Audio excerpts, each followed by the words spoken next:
अस्सलाम वालेकुम नाज़रीन इकराम, मैं हूं असद अब्बास जाफरी और आप देख रहे हैं हमारा फेसबुक और यूट्यूब चैनल। नाज़रीन, ये व्लॉग इंतहाई अहम है क्योंकि आज काफ़ी ख़बरें आपके सामने रखनी हैं जिनके बायस मुल्क के सियासी हालात बहुत तेज़ी से तब्दील होते नज़र आ रहे हैं। एक तरफ महंगाई का जिन है जो मौजूदा हुकूमत के आते ही शदीद बेकाबू हो चुका है, तो दूसरी जानिब कप्तान की जानिब से मुसलसल बढ़ता हुआ अवामी दबाव मौजूदा हुक्मरानों के दिन का चैन और रात का सकून बर्बाद किए हुए है।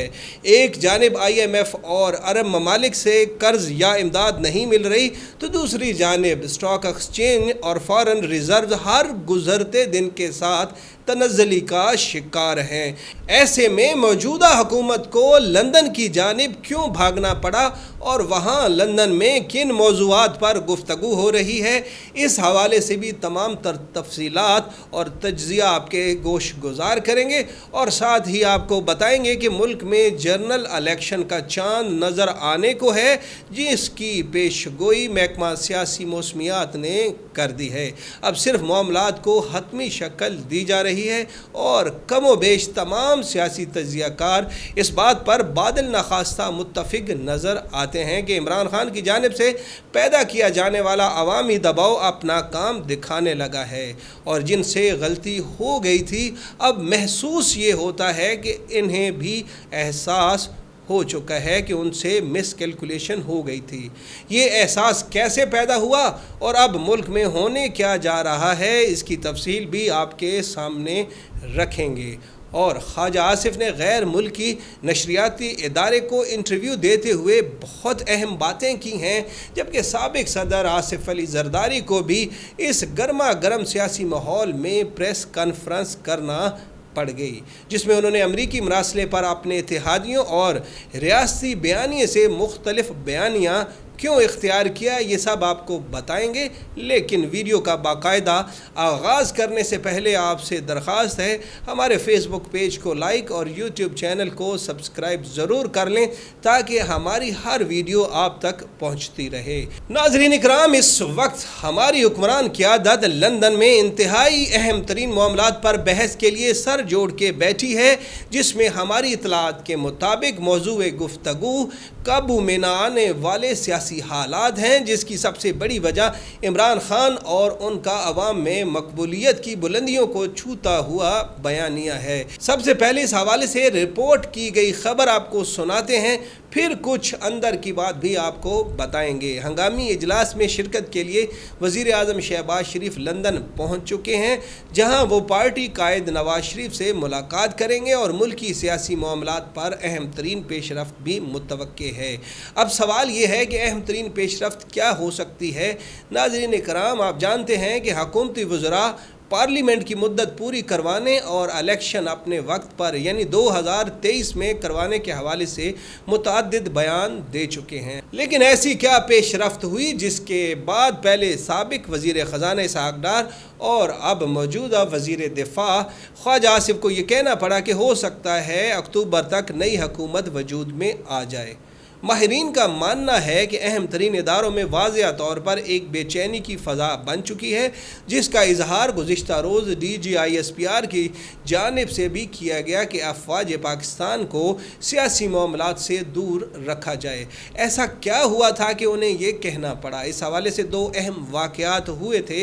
एक ये कि मरीम नवाज़ ने वाज़ेह तौर पर मुसल्लह अफ़वाज की सीनियर क़यादत को हदफ़ तनकीद बनाया था, और दूसरा इमरान खान का वो बयान जिसमें उन्होंने मीर जाफ़र का तज़किरा किया था। अगर देखा जाए तो जो कुछ इन दिनों सियासी कायदीन ने कहा, ये सब उन्होंने पहली दफ़ा नहीं कहा। मरीम नवाज़ भी नवाज शरीफ की तरह माजी करीब में मुतअद्दिद बार अफ़वाज पाकिस्तान की सीनियर क़यादत को तनकीद का निशाना बना चुकी है और इमरान खान भी मीर जाफ़र का किस्सा सुनाते रहते हैं।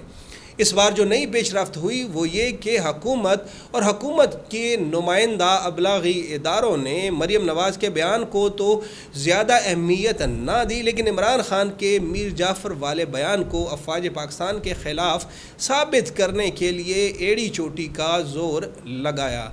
इस बयान के हवाले से इमरान खान की जानिब से तो तरदीद भी आ चुकी, लेकिन मरीम नवाज़ ने अभी तक अपने बयान पर कोई रद्द अमल ज़ाहिर नहीं किया और ना ही एक्सक्यूज़ किया है।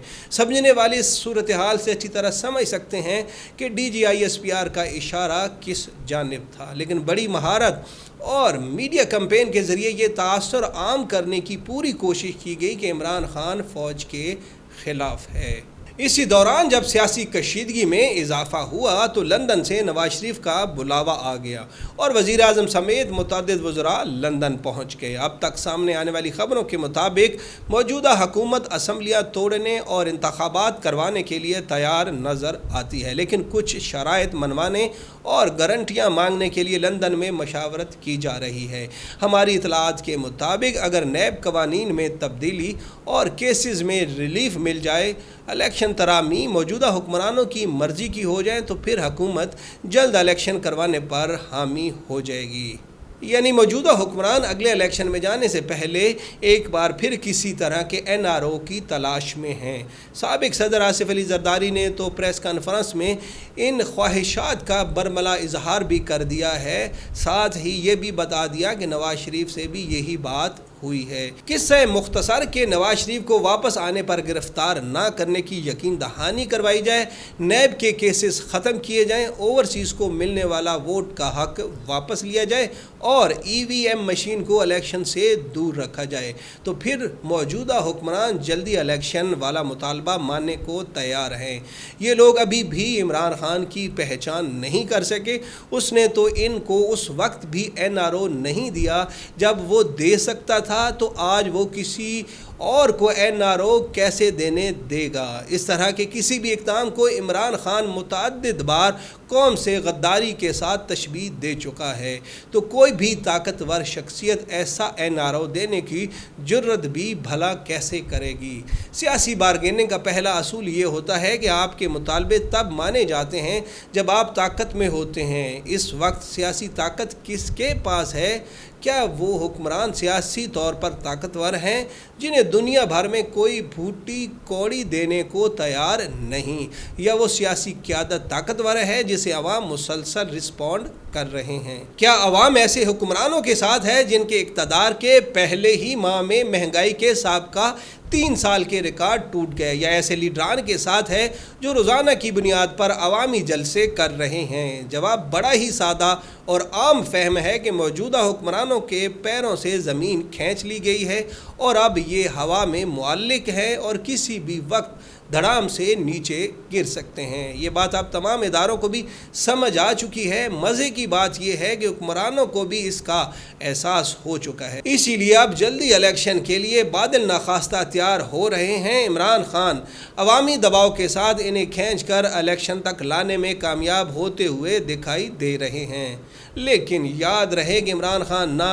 इन्हें खुद NRO देगा ना किसी को देने देगा। ये लोग NRO के हसूल के लिए आखिरी हद तक जाएंगे, लेकिन इमरान खान तो पहले ही कश्तियां जलाकर आगे बढ़ रहा है। कभी इम्कान ये है कि इमरान खान के इस्लामाबाद लॉन्ग मार्च होने से पहले इलेक्शन का ऐलान कर दिया जाएगा, क्योंकि श्रीलंका के हालात सबके सामने हैं और कोई भी ज़िम्मेदार शख्स पाकिस्तान में शदीद गैर यकीनी की सूरत हाल पैदा करने की इजाज़त नहीं दे सकता। अगर ऐसा हुआ और हालात काबू से बाहर हुए तो भी याद रखिए कि इमरान खान के पास खोने के लिए इतना कुछ नहीं जितना हुकूमत का नुकसान होगा। इसीलिए तमाम सियासी तज्ज़ियाकार मई के महीने को पाकिस्तान की सियासत के लिए इंतहाई अहम करार दे रहे हैं। हमारी इतला ये भी है कि इमरान खान को दिसंबर में इलेक्शन करवाने की ऑफ़र की गई है, जबकि इमरान खान अभी तक ज़्यादा से ज़्यादा जून में इलेक्शन करवाने पर रज़ामंद हुए हैं। सियासी उफ़क़ पर इस वक्त ये ज़्यादा अहम नहीं कि हुकूमत کیا کہتی ہے زیادہ اہمیت اب اس بات کی ہو چکی ہے کہ اپوزیشن یعنی عمران خان کیا کہتے ہیں۔ آصف زرداری کو بھی جب الیکشن کی ہوا چلتی محسوس ہوئی تو انہوں نے بھی پریس کانفرنس کرتے ہوئے امریکی مراسلے کو جھٹلا دیا۔ حالانکہ وزیر اعظم اسمبلی میں کہہ چکے ہیں کہ مراسلہ آیا تھا، لیکن سابق صدر امریکی مراسلے کی تصدیق کر کے وہ سیاسی غلطی نہیں کرنا چاہتے جو نون لیگ کر چکی ہے۔ شہباز شریف پہلے نیشنل سیکورٹی کمیٹی سے مراسلے کی تصدیق کروا بیٹھے اور بعد میں اسمبلی میں بھی مراسلے کی تصدیق کر بیٹھے، لیکن آصف زرداری جانتے ہیں کہ امریکی مراسلے والے بیانیہ کا بوجھ اٹھانا مشکل ہے، اس لیے مکر جانا ہی بہتر ہے۔ پنجابی میں ایک مثال اکثر دی جاتی ہے جس کا مفہوم ہے کہ کوئی مر جائے یا مکر جائے تو اس کا کوئی حل نہیں ہوتا۔ اب زرداری صاحب نے مکر جانے کی پالیسی اپنائی ہے تاکہ الیکشن کمپین میں بھی وہ اس بیانیہ کے بوجھ سے بچ سکے۔ ویسے بھی دیہی سندھ میں اردو کم ہی بولی اور سمجھی جاتی ہے، اس لیے دیہات کے سندھیوں کے لیے زرداری صاحب سندھی زبان میں جو فرمائیں گے وہی سچ ہوگا۔ دوسری جانب موجودہ حکمرانوں کی دوسری سب سے بڑی پریشانی یہ بھی ہے کہ انہیں پوری دنیا میں کوئی ادھار دینے کو بھی تیار نہیں۔ آئی ایم ایف اور عرب دنیا کے سامنے ہاتھ پھیلانے کے باوجود کہیں سے خیر نہیں ڈالی گئی۔ آئی ایم ایف امریکہ کے ایک اشارے پر پیسہ پھینک سکتا ہے، لیکن اس اشارے کے لیے موجودہ حکمرانوں کو فوری طور پر امریکہ کے وہ مطالبے ماننا ہوں گے جنہیں عمران خان رد کر چکے ہیں۔ موجودہ حکمرانوں کے آگے کنواں اور پیچھے کھائی ہے، کہاں گرنا ہے، اسی نقطے پر لندن میں مذاکرات جاری ہیں۔ لیکن یہاں آپ کو یہ بھی بتاتے چلیں کہ سری لنکن عوام نے سابق وزیر اعظم کا گھر بھی نظر آتش کر دیا۔ سری لنکا میں ایک بھائی صدر جبکہ دوسرا وزیر اعظم بن بیٹھا تھا، یہاں باپ وزیر اعظم اور بیٹا وزیر اعلیٰ بن گئے ہیں، اور عوامی غصہ بھی اپنے نقطۂ عروج کی طرف گامزن ہے۔ سمجھنے والوں کے لیے اس میں بہت نشانیاں ہیں، ذرا سی مس ہینڈلنگ معاملات کو خرابی کی طرف دھکیل سکتی ہے۔